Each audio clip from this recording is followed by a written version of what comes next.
June 12, 2025. భారతదేశంలో ప్రధాన వార్త: అహ్మదాబాద్లో జరిగిన ఎయిర్ ఇండియా విమాన ప్రమాదం.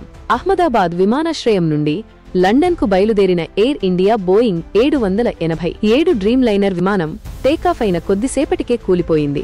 ఈ ఘటనలో 200 మందికి పైగా మరణించారు. వీరిలో గుజరాత్ మాజీ ముఖ్యమంత్రి విజయ్ రూపానీ కూడా ఉన్నారు. ఈ ప్రమాదంలో ఒకరు మాత్రమే బతికినట్లు వార్తలు వస్తున్నాయి. రెస్క్యూ ఆపరేషన్లు కొనసాగుతున్నాయి. అహ్మదాబాద్లో జరిగిన ఎయిర్ ఇండియా విమాన ప్రమాదం గురించి మరిన్ని వివరాలు ఇక్కడ ఉన్నాయి.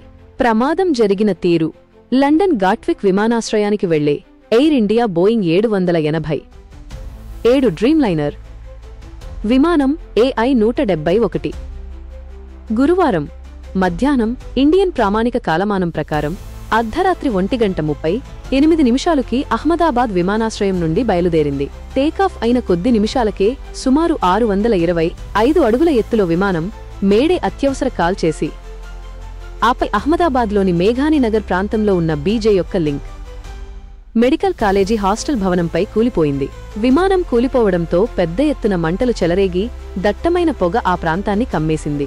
విమానం ముక్కలై భవనం చుట్టూ చెల్లాచెదురుగా పడ్డాయి. విమానం తోక భవనం పైభాగంలో చిక్కుకుపోయింది. మృతులు మరియు గాయపడినవారు: ఈ ప్రమాదంలో 240 మందికి పైగా మరణించినట్లు అధికారులు ధృవీకరించారు. విమానంలో 242 మంది, 230 మంది ప్రయాణికులు, 10 మంది క్యాబిన్ సిబ్బంది, 2 పైలట్లు ఉన్నారు. మరణించిన వారిలో గుజరాత్ మాజీ ముఖ్యమంత్రి విజయ్ రూపానీ కూడా ఉన్నారు. ఈ ఘటనలో హాస్టల్లో ఉన్న మెడికల్ విద్యార్థులు, సిబ్బంది కూడా మరణించారు. దాదాపు 50 మందికి పైగా గాయపడినట్లు సమాచారం. విమానంలో 169 మంది భారతీయ పౌరులు, 53 మంది బ్రిటిష్ పౌరులు, 7 మంది పోర్చుగీస్ పౌరులు మరియు ఒక కెనడియన్ పౌరుడు ఉన్నారని ఎయిర్ ఇండియా ధృవీకరించింది. బతికిన వ్యక్తి: ప్రమాదంలో కేవలం ఒకరు మాత్రమే బతికినట్లు గుర్తించారు.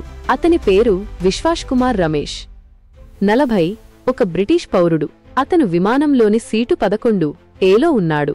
అతను తీవ్ర గాయాలతో ఉన్నప్పటికీ ప్రాణాపాయం లేదని వైద్యులు తెలిపారు.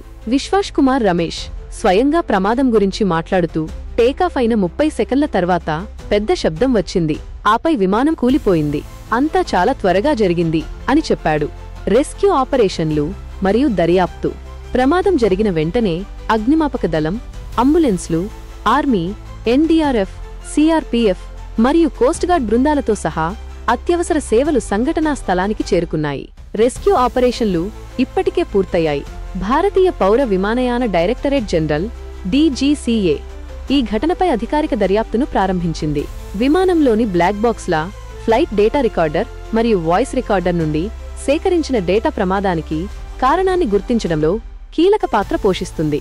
విమానం టేకాఫ్ సమయంలో ల్యాండింగ్ గేర్ కిందకు ఉండటం మరియు ఫ్లాప్లుపైకి ఉండటం వంటి అసాధారణ సంకేతాలను వీడియోలు చూపించాయని నిపుణులు అభిప్రాయపడ్డారు.